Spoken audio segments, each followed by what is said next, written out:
Welcome back to another episode of Meraki Mondays. I will be your humble host this week. My name is Leon Cauthen, happily a part of Meraki People Solutions. I am a senior advisor. And as you may or may not know, Meraki Mondays is a weekly live stream series designed to engage and empower professionals in the fields of human resources, leadership, and entrepreneurship. Each session features seasoned professionals who share their expertise, insights, and actionable strategies on how to fuel growth or systematize change within their organization. And today I just happen to be joined by two of the leadership team. We have Stephen Lavergne and Crystal Hall. I'm going to allow you guys to introduce yourselves before we move forward. Yeah, so sorry. No, ladies first. Go ahead. Yeah, Crystal, please. Sorry. No, I am Crystal Hall. I am based in Dallas, Texas. I'm part of the Meraki leadership team, have the responsibility of the human resources aspect of what we do. And so glad to be on the call today, and I'll hand it over to Stephen. Stephen Lavergne, I'm one of the co-founders and co-CEO at Meraki People Solutions. Goodness, what does the day-to-day look like? I mean, we're in the process of a fundraise, and we're building out different aspects of the business. So doing that, working with closely with Crystal and the other partners and founders to get Meraki, get the wheels turning. So that's us. Nice.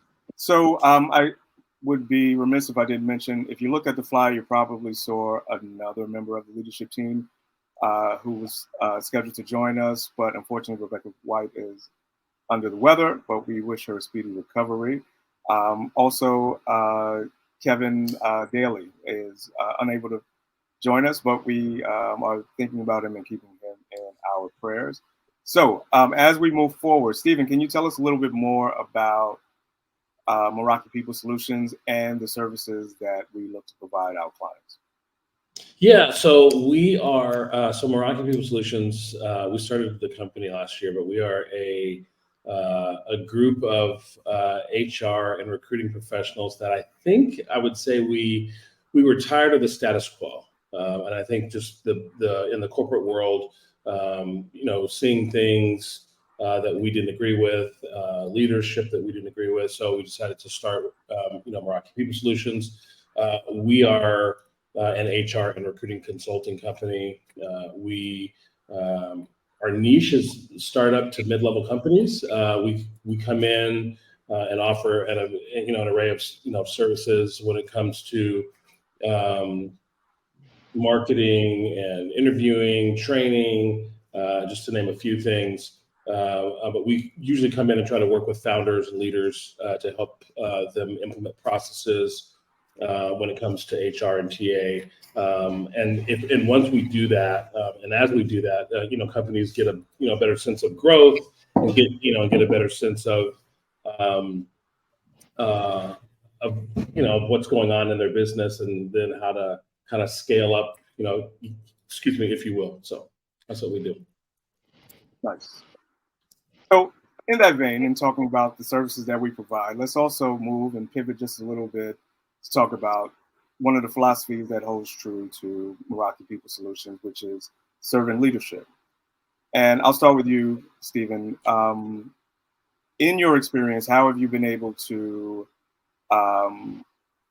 adopt and model servant leadership in your professional work? And also talk about a little bit the strategies you've been able to employ within the companies that you've worked with. Yeah, I'm pretty passionate about servant leadership. I think I feel very fortunate that I grew up in a household where my parents were servant leaders and are servant leaders. I've watched them over the years adopt and grow servant leadership. So I, getting into leadership myself and wanting to get into leadership, really wanted to mirror that because it was very positive sense. But also, I think when we look at leadership in general, there's a sense of power that comes with it. And a lot of people take that power sometimes and abuse it and really use it the wrong way. And so as I've adopted servant leadership, it's about serving others. It really has been around for a long time, but taking the opportunity to put yourself kind of in the background as a leader, which a lot of leaders will probably say that's really weird. I need to be in the front, and really doing the things and putting that power out there. But I think it's just the opposite when it comes to servant leadership. So as you adopt it and as you use it and as you implement it, and I live it daily, I don't just use it on the work side of things, but just as you use it and as you adopt it, really making sure if you have a team, the teams that that I've managed, making sure that they have less obstacles. I'm in the background, kind of like I always look at it like a movie. So the producer's in the background, he or she's pulling the strings and making sure that things happen, and getting the actors and everybody else what they need. It's kind of the same thing I feel is that myself, Crystal, others, other leaders are in the background, really making sure things are running smoothly every single day. How I've adopted that in the past, I think it's more so when I come into a team, really letting them understand that they're in an environment where it's okay to fail. I am in the background again, giving them, taking away obstacles, taking any bullets, doing those things so that they just see a smooth surface on the front. It's kind of like the duck in the water syndrome, right? Where the duck's across water, but its feet are kind of moving fast. It's the same thing. And so really making sure that that's done. It's a lost art. I mean, I think we've seen it, on our levels, on up to government levels, if you will. But I think if more leaders would take a step back and adopt the servant leadership, really embrace it and really understand again, because as you adopt it and as you use it, it helps people grow. You help nurture people, you help people, and hopefully you're at that point where as you're doing it, you're building more servant leaders. Because I think if you're doing that, along the way, you're going to have then servant leaders all over the place, really adopting a philosophy that we should be taking in our home lives, in our work lives, spiritually, however it is, you should be adopting. Yeah, I think those are great points, particularly when we talk about cultivating a culture of trust and ownership within your team and within your organization. And it also provides a safety net for people to be able to be innovative and want to have ownership of the things that they create and build towards their goals or whatever the OKRs are for the quarter of the year. And in that spirit, you're also able to develop and identify the talents of the team members. And so I'm going to flip it over to you, Crystal.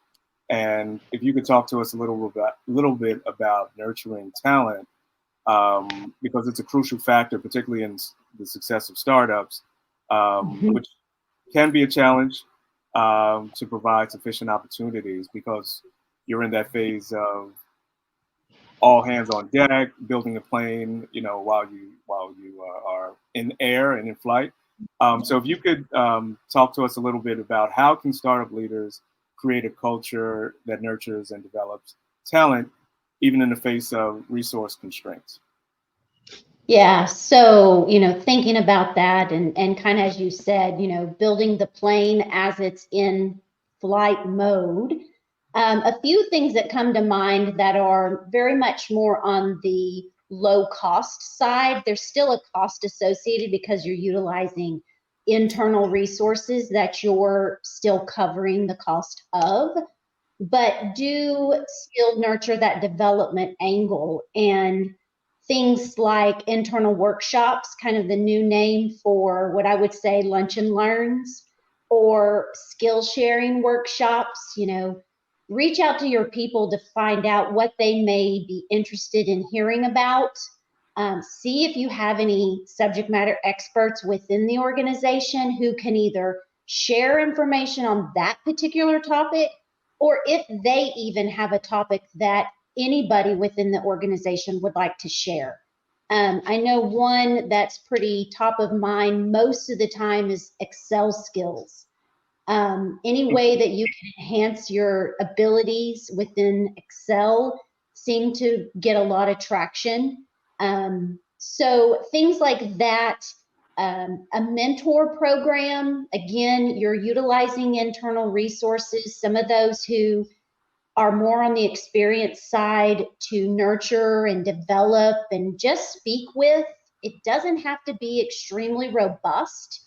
it can be much, on the lower scale, or it can be an elaborate scale in terms of how big or small you make that mentor program. But that will definitely help, along with that kind of servant leadership, is you're serving those more junior resources to help nurture, grow them in their careers. It also helps from a networking perspective. So there are many benefits to mentor programs. And probably the third one that I would mention is really more of those cross-functional or those stretch assignments. Given you are building the plane in flight, you need all hands on deck, and you need people to be able to stretch their skills and help where maybe they thought they wouldn't be able to. But definitely think about those opportunities for people, because it will take the company much, much further and quicker than you may have thought. So if I was to give any advice, I would probably focus on those three to start with. Great. So let's drill down a little bit deeper. So if we think about how to go about collecting the sort of known expertise and the unknown expertise of our employees in certain spaces, how do we create an environment or how would you suggest we create an environment that allows people to feel comfortable about not only sharing the talents in which they were hired for, but those other skills that they possess, but don't necessarily get or give visibility in their day-to-day?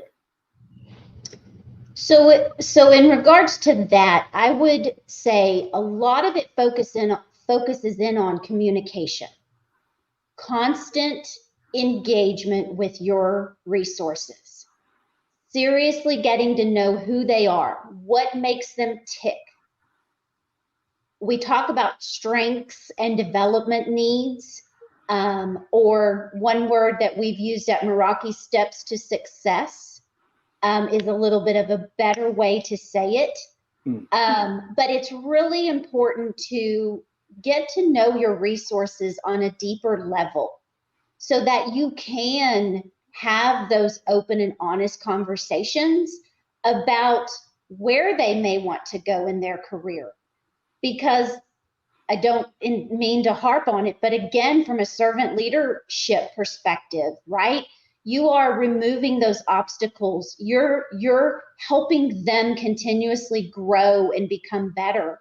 And if there is a way that you can know what those are and where those are, but also level set on knowing if, for example, that is a real stretch assignment. As you're having conversations with those people, remind them that this is a stretch assignment. You're not necessarily going to be reviewed on that stretch assignment, only because we recognize that it is a stretch assignment, and we want to work with you and help you grow those skills that are desired. So I would say heavily on the communication front, ensure you're aligned, because there have been many times where managers and employees are not aligned. I can recall a situation where I had a leader who thought that he absolutely knew the direction in which one of his resources wanted to go, and he completely was off course. He missed the boat. And to me, that again goes back to that communication and being open and honest and keeping that fresh and current. I love that. I just wanted to, Stephen, I'm actually about to wrap you back into this. I want to circle back to what you were talking about in terms of servant leadership. What I got, or what I'm gleaning from what Crystal said is, and it's been really hot phrase in HR circles, is active listening, right? Where we have two ears, one mouth, so we take time to actually listen to what is happening on the other side of the conversation. How does that fall and fold into servant leadership in your mind, in direct reports and managers understanding where one another is in a given period of time, or if they're working on a specific project. Yeah, so I'll piggyback a little bit off of what Crystal said too, though, is I think in the active listening, I think it's also the fact of being able to communicate, because that's a big one, right? Like, I think a lot of people tend to, I mean, it's kind of a cliche, right? It's like, it's mentioned a lot, but I don't think people realize how important it is, because so many things can be either misconstrued if it's not communicated right, or not or not spoken at all. So, communicating is I think one that's there, but also allowing people, as Crystal was saying too, like, talking and getting, people on projects, and it's a stretch project, but really allowing people, and I said this earlier, allowing people to understand that being in an environment where it's okay to fail is a huge one. So I remember when I took over a team one time, and I had my first group meeting, or team meeting, and I literally led with that. I said, I'm new, as your leader, but I want you all to understand something. You are now in an environment where it's okay to fail, and I literally could see a woosah across the room, because a lot of people, even myself, I've been at places where I was on a stretch project of some sort or doing something, and it wasn't okay to fail. Failure meant you're fired. And that should never equate to, it should be, because how are people going to grow?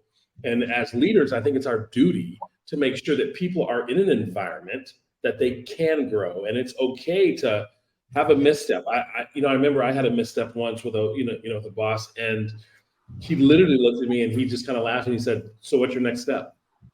And he wasn't upset at me, but it was just, "What's your next step?" And I was like, "I don't really have one." And he said, "So now we learned.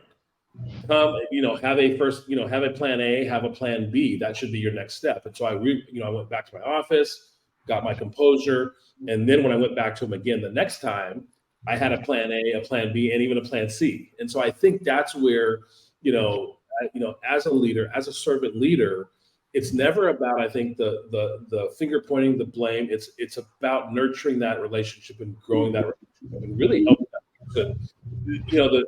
And as we've seen this word bounced around, which I think it's great, is having that champion.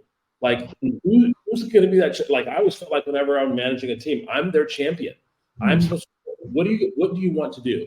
I'd love to be in your role someday, Stephen. Great. Well, let's figure out how to get you there. Let's talk through it. Let's meet every week. Let's figure out how to get there. So there's that active communication. There's the active growth. There's the active me enhancing that person, professionally, personally. I think I told, Crystal this one time, like, I've talked to team members at times and had them crying, not because it was bad, but just because they saw the empathy on this side of me being that servant leader of, being invested in them professionally and personally to get them to grow to that next level. So it's a lot. I mean, it sounds convoluted, but it's really not. I mean, I think it's really, really simple. And that's why I said too, it has to be something that we're living daily, not just in our business lives. Are we being that servant leader outside of the four walls of the office, right? Are we doing it daily? And I think if we are, then I think it really comes simple, and it comes, there's no hierarchy in any of it. It really is about the other person. If they succeed, I succeed. They succeed, we all succeed, right? Yeah, and if I could just add a little bit onto that, one compliment is, it's what Stephen said, is if a leader can just walk in and kind of take that step back and say, okay, I don't have to be the one who knows it all. I don't have to look a certain way in front of them. I think Stephen's approach of going into a team and saying, I want you all to know that it's okay to make mistakes. And he said he had that woosaw moment. That put their meetings, all of their engagements, on a different level, which is so much more rewarding and comforting to know than being intimidated by someone you're going to go in front of.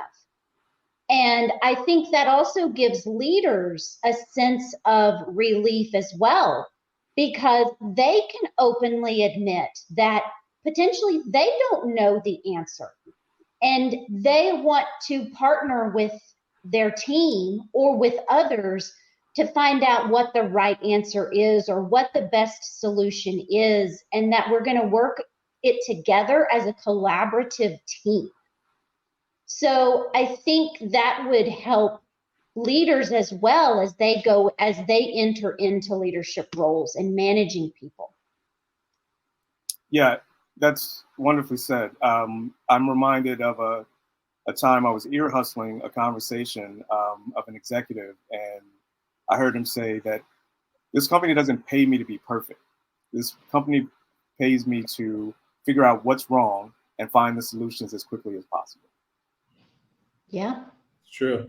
Well, Yeah. and to piggyback off this too, it's like we've heard leadership sometimes changes people, right? And I think people lose that, but I actually disagree. I think that leadership actually enhances the behaviors that are there. They might be hidden a bit, but I think it's the fact of really taking a chance, and it gives leaders a chance to learn too, because we're all not perfect. I mean, there's leaders that I've worked with that went into a role and they were really headstrong about, taking control, and I would have a talk with them like, why do you want control?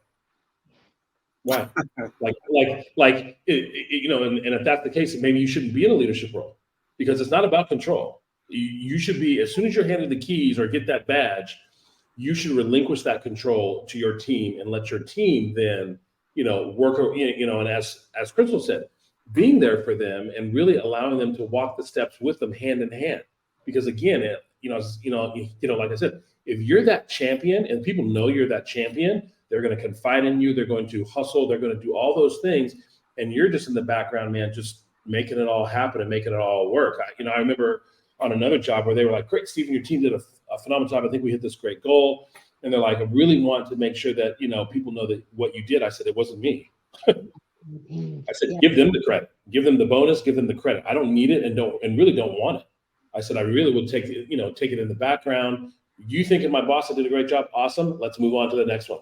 And so that's how I think leaders take on the servant leadership role. But it is a continual learning effort also of really being challenged and challenging your team, but really taking the steps and really practicing working in the background and working in the shadows. And challenging yourself to do that. Exactly. Right? Exactly. Right. But in I would say leaders that assume the role, right? There's a reason in most cases why they have, right? They've shown the ability to mentor others, to guide others. And so it's funny because you said, some people think when they assume that position, they take control.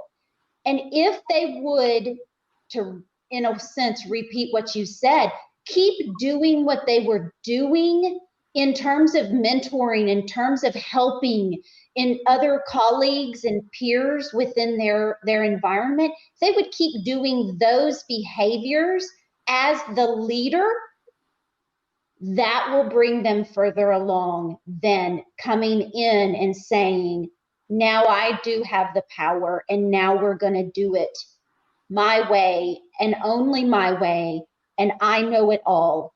None of that tends to work best for people.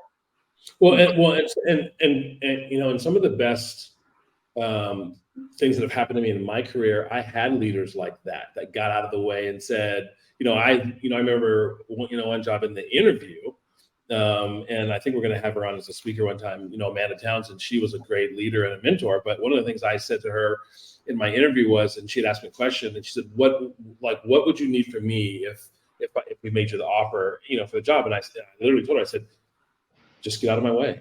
And she's like, "Oh, I can." She's like, "I can do that," And so it really showed me her as a leader of like, I'm not trying to control anything. Once I hire you, I'm going to, show you what needs to be done, but you go and try to get it done however you can get it done. But I'm not going to be micromanaging you. I'm not going to be doing those things. And I'm here if you need me. If you don't need me, great. Keep going. Keep moving the needle. And that to me, again, Crystal, was my woosah moment. I was like, oh, this is awesome. I mean, I really could walk into that job and feel like I had a champion, I had a supporter, and I had somebody that was there, again, in the shadows if I needed it. But man, she let me go and let me do, my thing, which was great. And I think that's how you're going to have the ultimate success and really change people's thoughts about leadership and really change them as a person. Because what happens, professionally is going to affect personally, and vice versa. And so you really have to know that you can be that change. And people that I've managed, I'm good friends with some and connect with a lot of people, try to just make that change and be that positive change. So where they're looking at things a whole lot differently than they did. And a lot of people are wounded. Let's just make sure that we understand that too. A lot of people are wounded from past jobs, past bosses, and if we can be better as servant leaders, we can change that narrative. We can totally change it to where people walk in and go, Crystal's somebody that I definitely want to work with, and she's amazing. I mean, she's given me the autonomy. She's done all this thing, been my champion. That changes somebody's life. And I told my son once, because he was like, Dad, as you've gotten up in title and position and blah blah blah, what's been the best part of it? And I said, being able to help change people's lives. We're literally changing lives and game changers. And so that's why it's a responsibility that cannot be taken lightly. That's why I love leadership, because it is something that I know I can have a positive effect. Some people have had a negative effect, but man, we can do so much positive change. We are closing in on the half an hour. This is why this time always flies by, but I hope people who are watching get a sense of why I personally enjoy working with these two folks. They are incredibly smart, incredibly talented, and seasoned in the field. I had another question about, because we had moved into sort of the umbrella topic of communication and how do we communicate back and forth with between individuals within an organization. But I am going to ask this, and I preface it with the understanding that a guest that we had on previously, Viresh Sita, talked about how no one likes feedback, all right? But how do we, in these short minutes that we have left, how do we provide feedback in a way that helps perpetuate growth and encourages open and visible communications? So I'll take that one just for try to do it in a pretty brief. One thing is, it's always about, in my opinion, just-in-time feedback. So when things happen, whether they're positive or something could have gone better, have that conversation immediately. Make sure you don't wait a week, 2 weeks, 4 weeks, or in terms of if you have a performance management process and you're technically scheduled to talk every 6 months or twice a year. People want to know. I think we've read a lot about people want the feedback. They want to make sure they are moving in the right direction and where they can continuously grow, because we know people want to continuously grow as well in all different aspects. So to me, it's that just-in-time feedback. It's maybe posing the question back to them, how do you think that went? Is there something that you feel like you maybe could have improved upon? Is there something you feel like you maybe would have changed now that you've gone through it?